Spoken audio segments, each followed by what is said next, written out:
But since we're talking about, and I know we're talking about Ken and how great he is, but since we're mentioning Haaland, this is something that I wanted to mention about the big man. We all know, you put the ball in the box, you feed him, you're dead. In the air, on the ground, karate kid move, whatever it is, he will score. But there is one piece of advice that Arsene Wenger gave me when I was playing for Arsenal and always stayed with me. What can you do when your team is not feeding you? We all know that when Kevin De Bruyne has the ball, Kevin can find him in anywhere, anyhow. And we all know he likes to make that second post move. So Arsene told me, ask yourself the right question. When I was a striker, I used to complain about everything, right? Always. So he doesn't give me the ball. And the boss said, do you think Dennis Bergkamp can give you the ball the same way that Fredrik Ljungberg does? So I started to think, okay, with Dennis, I knew I could move however I wanted to move. Then I started to think, Robert Pires likes a 1-2. I need to come with him short. Fredrik Ljungberg, I need to be in his path the way he runs, because if not, he will not see me. I started to think, how can I enhance the skills of a player instead of showing his weaknesses? So, for example, Kevin, you can make that, but maybe Bernardo Silva, you have to come short. He likes a 1-2. And I think sometimes Haaland is making the same run. Whoever is on the ball is making that run. And I don't think sometimes he does help the team in terms of who is on the ball.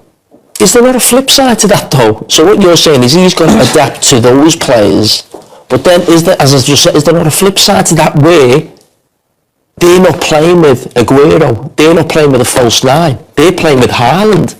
So they have got to change as well. They did. And they're trying to change, and you can see Pep is trying to find a formation, by the way, to make sure that Haaland can perform. I'm talking about big games here.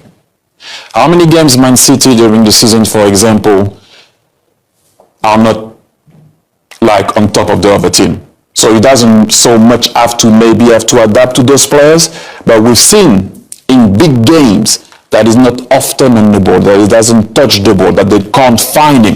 That's what I'm saying. Maybe if you think of the other way in big games, try to help them. We all know when you play a big team, Jenny, you have to win your own battle first. It's not that easy. And we have seen that this year he struggled in this type of game. So maybe if he does think of that, how can I help them sometime in some situation, not always them finding me on the second post. So you really think Kane's a better player than Haaland? We can talk about all-round game, but striker.